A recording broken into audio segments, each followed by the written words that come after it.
Hello guys, before the video starts, I'm editing it right now. I have to say a few things because at first, the first thing is I had a second camera running, but that didn't work. My phone didn't record anything, so that clip is missing, but I recorded some other clips and hope I could make the video a little bit more interesting with these. And the other thing is, I think I was complaining a lot in the video. That's what I noticed after looking at the footage.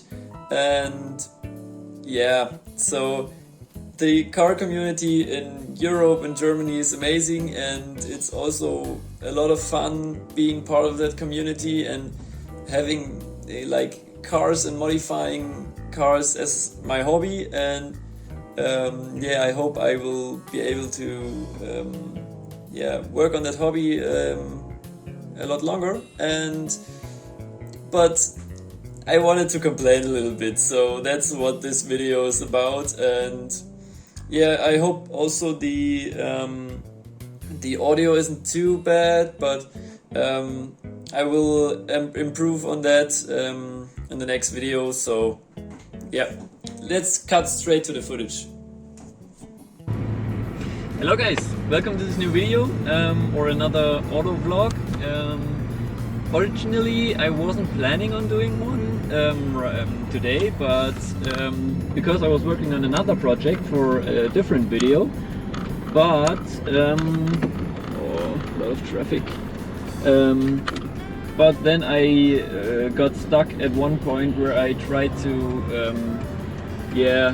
legally realize my idea for my project, but then I noticed that it isn't possible to realize my project legally, officially here in Germany. So I thought about some things and then had the idea to make a vlog about it, because many of my viewers are not from Germany or Europe, they're from other countries where it might be different, so or the rules and everything, the police and law and yeah, just everything might be different. So this may be interesting for you, or maybe it won't, because this will be like a video of me crying about stuff I can't do.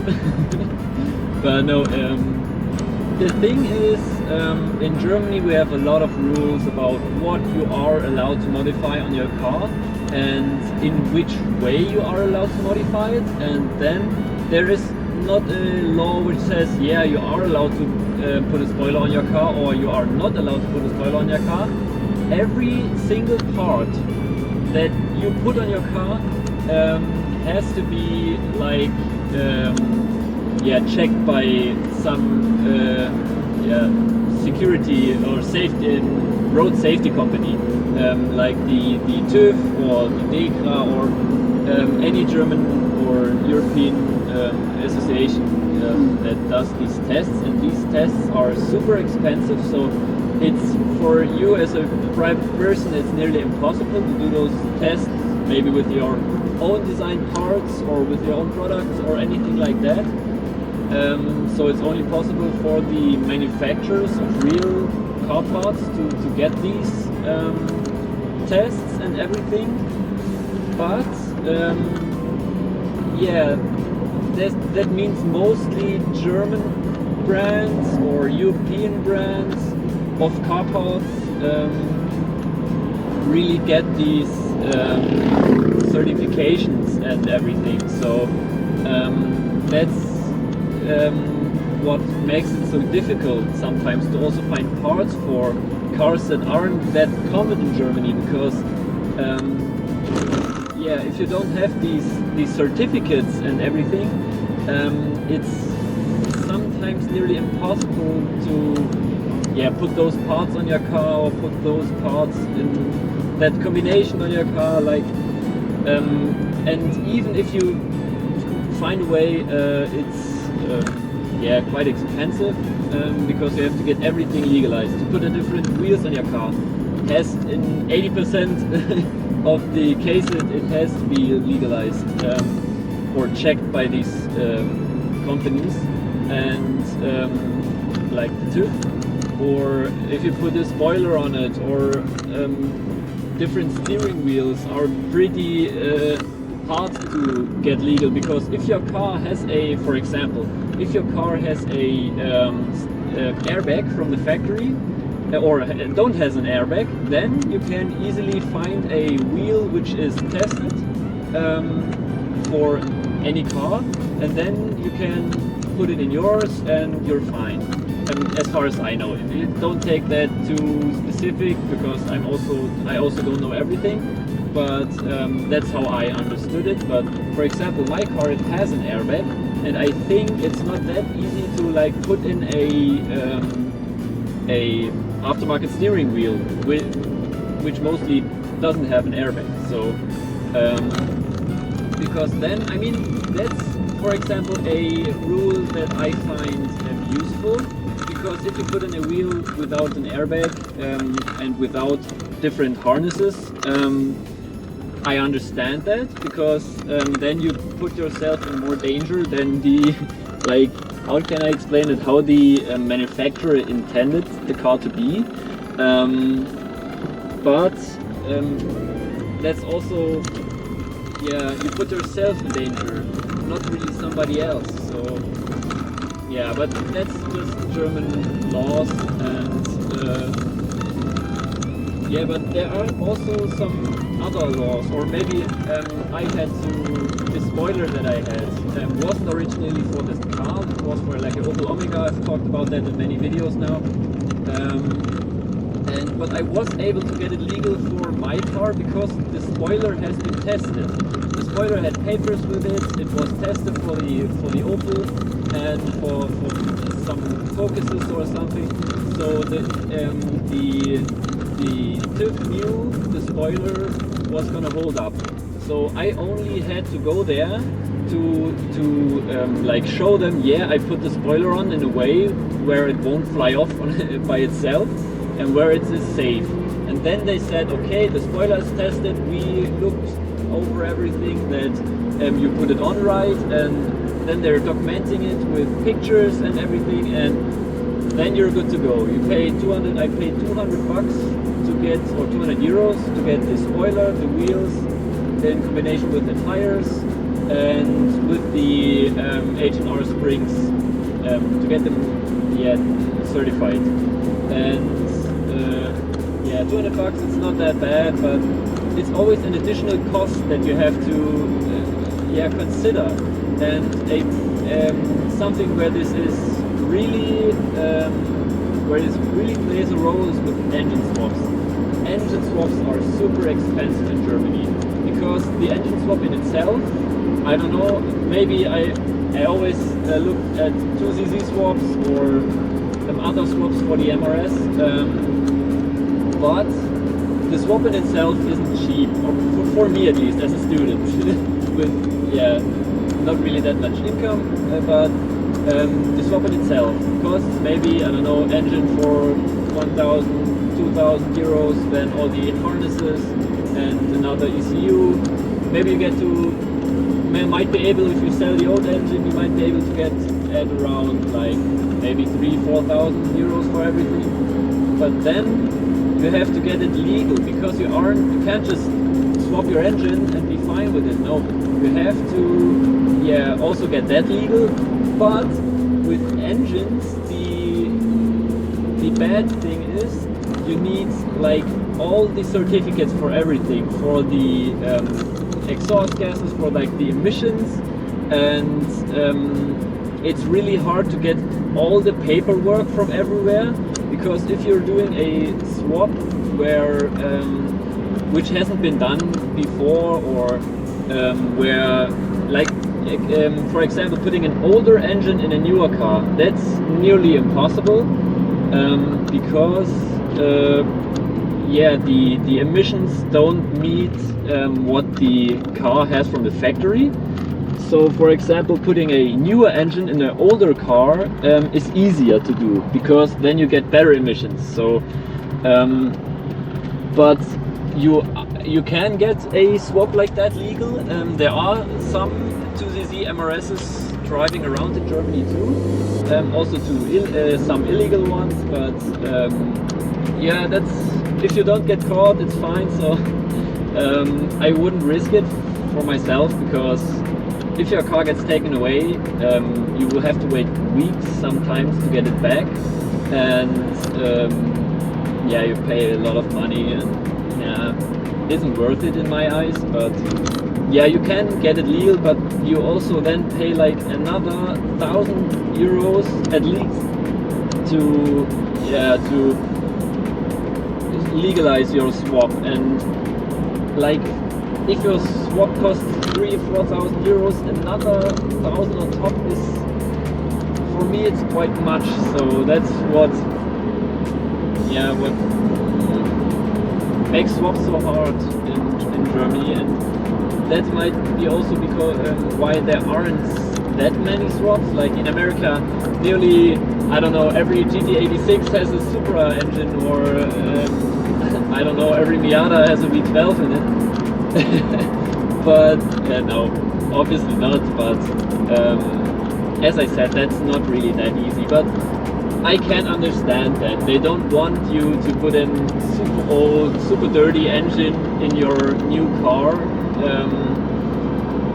So yeah, I can understand that, and I think if you want to do a swap, you have to save up a little bit more money, and then you can still get it done. That's not too bad. But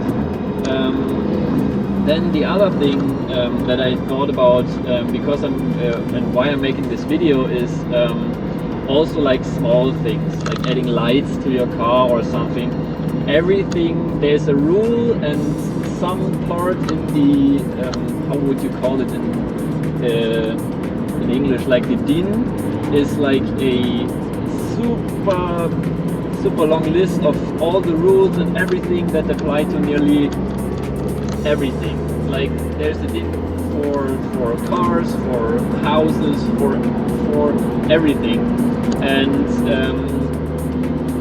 yeah, like, I can spoil my next video a bit. If you want to put an extra light on your car, if it's a like a front light or a brake light or anything else, it also again has to be checked. Like, they have these little E's on them. They mean that they are tested in Europe, or tested for Europe, and they're legal, yeah, for use in Germany and France and European countries. But there are also rules where your lights have to be, and how many of them you can put on your car. I mean, of course, that's also understandable. They don't want you to be driving around with like 10 million light bars on your car blinding everybody. But also, if you want to do small changes, like for example, you want to put another, you will know why I'm talking about that in the next, or in a few videos. But if you want to put another brake light on your car, for example, you are allowed to have 3 brake lights. One on the left, one on the right, one on the left, one on the right, and then one in the middle. And this one has to be, or for a normal car at least. For trucks or anything, there are slightly different rules. But for a normal street car, those are the rules. And the one light in the middle isn't strictly, doesn't have to be there if it hasn't been there from the factory. Like if you have an old car which doesn't have third brake light, you don't need it. But if your car had one, you also need it. And the thing is, if your car already has 3 brake lights and you might want to add another one, you aren't allowed to, because also a small additional brake light, because you want to be a little more safe, or whatever the reason might be, you can have a legally checked light that doesn't blind anybody. And there doesn't have to be a real reason why you want to put a brake light on your car. Why would you want to put other wheels on your car? Why would you want to put a spoiler on your car? I think if you're modifying your car, there are often times where you don't have a real reason why you want to put it, why you want to modify your car. Sometimes you just want to do it for fun because it's your hobby and because you want to do so, and that's the thing. Oftentimes stuff like that where you don't have a real reason to do so, it's often forbidden. So for example, you want to put a different another brake light on your car. Why would you need it? You don't need it. Yes, of course, but does it hurt anybody? Does it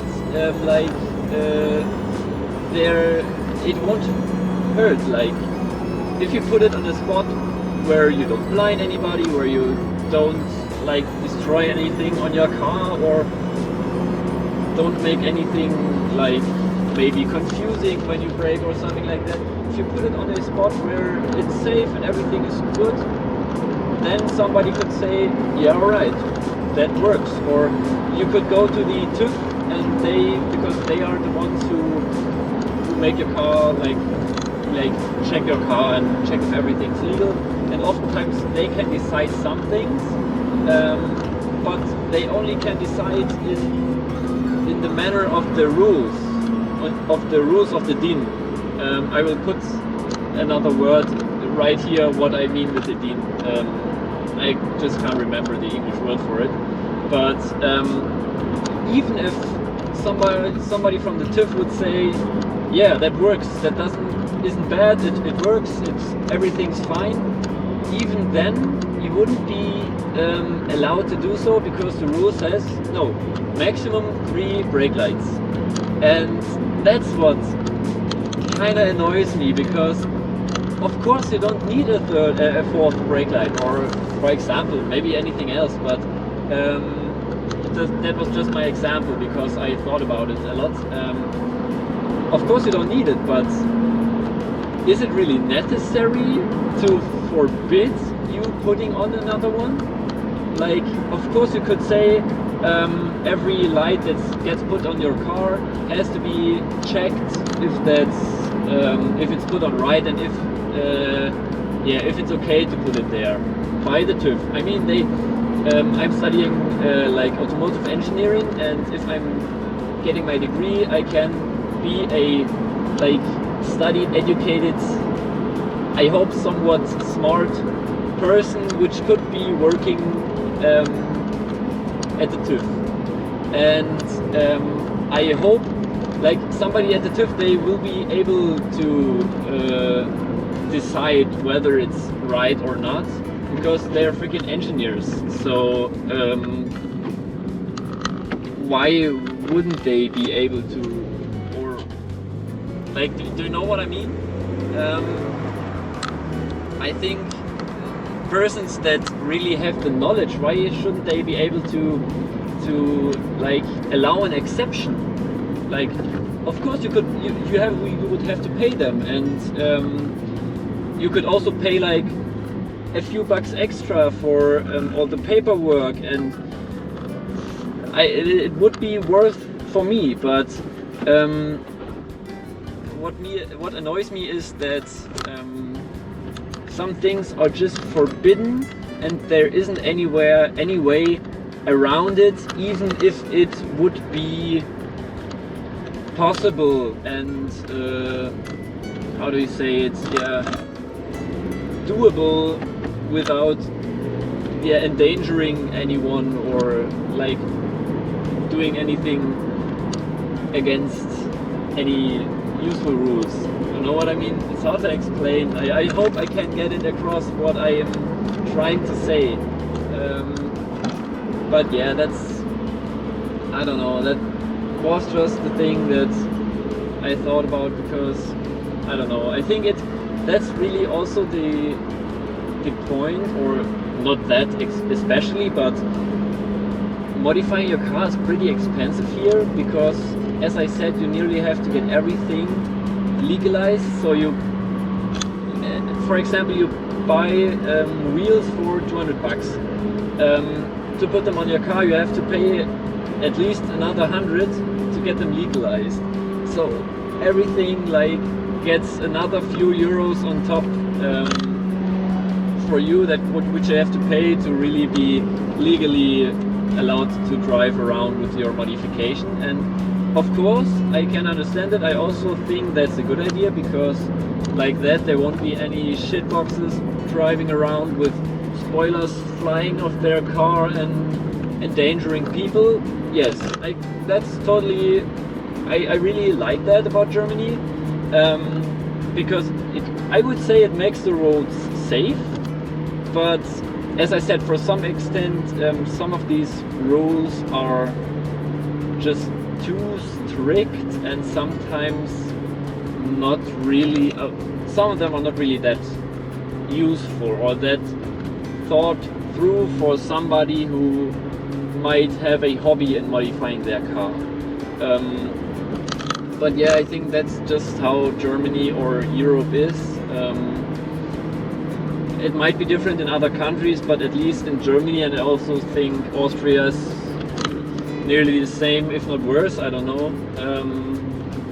I don't know how it is in Italy or France. I know Poland has not so many rules, but also European ones. So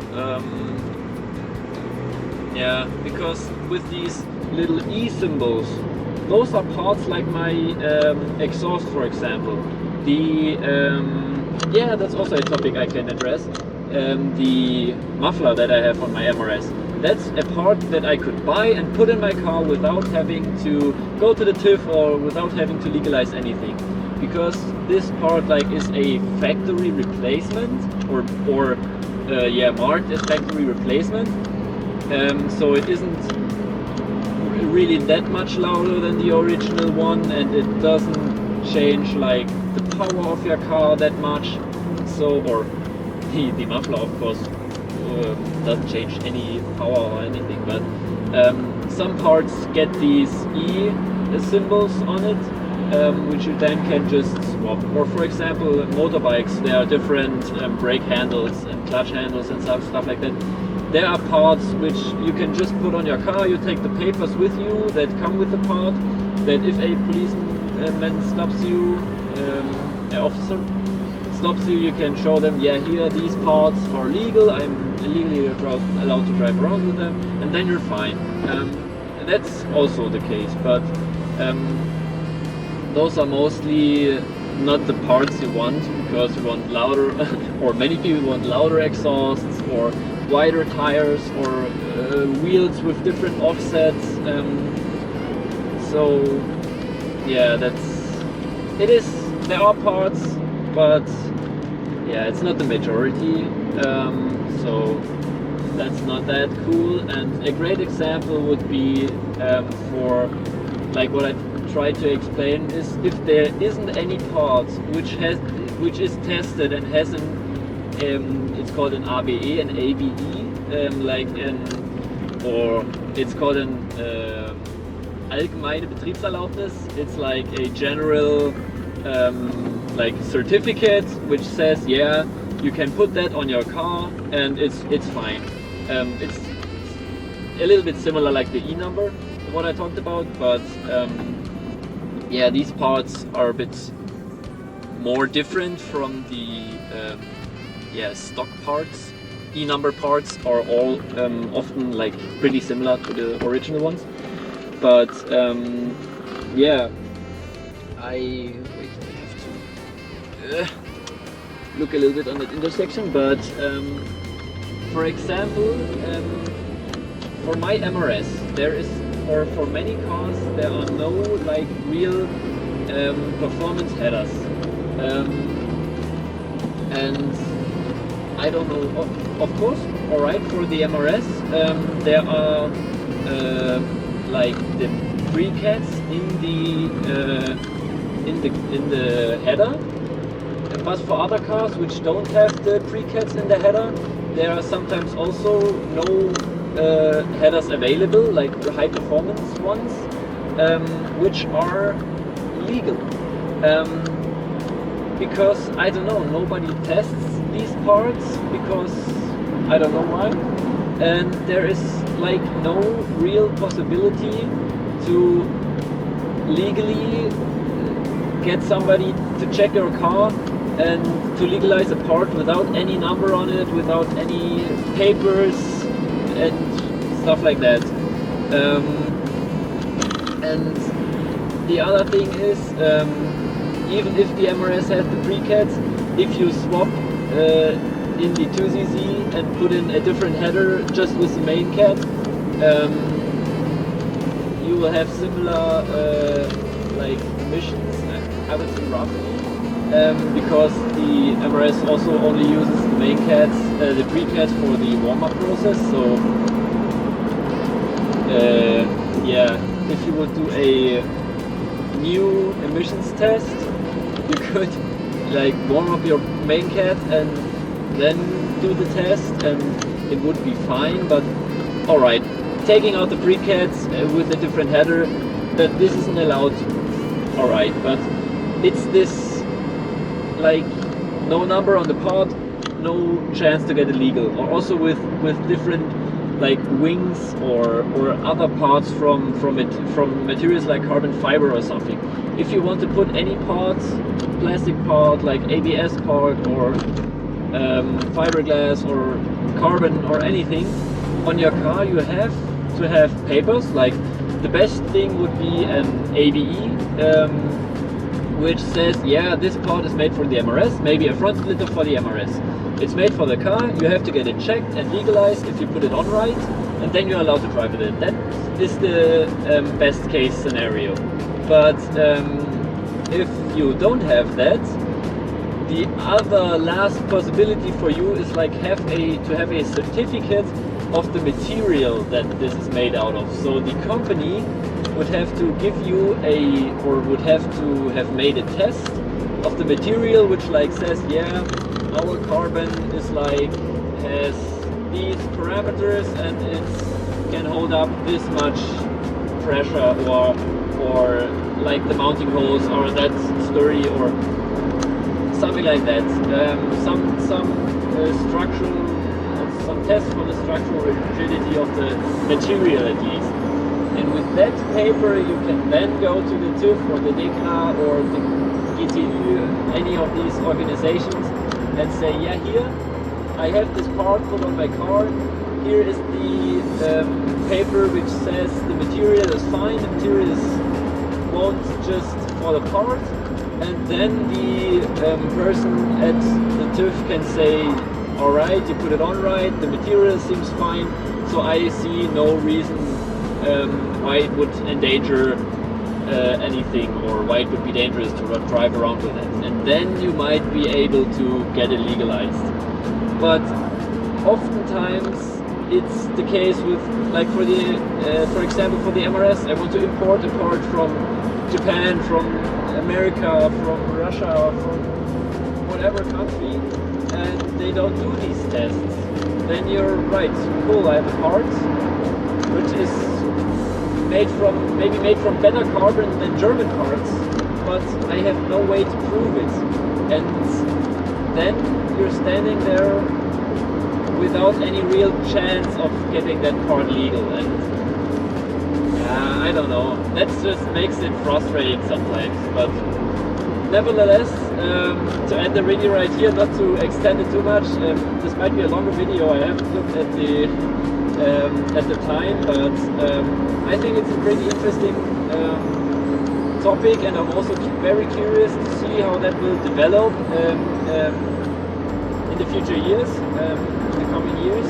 But I would also be happy if you would like write any comments or something for me to discuss with you in the comments about that topic. Maybe how it is different in your country, or if you're German, then it's weird talking to you in English. Nevertheless, what experience you have made, also with the police or with the TÜV or anything, and yeah, write it in the comments. I would be happy to be able to discuss with you guys about that. And yeah, I would say thanks for watching. Also, my apologies if this video was a little bit longer than the normal ones, but yeah, it's always the topics which you can really rage rage on that yeah, make you talk a lot. But yeah, I would say not to talk any further. Thanks for watching, and I would say have a nice day, have a nice weekend, whatever, when you're watching that video, and I hope I can see you in the next one. Bye!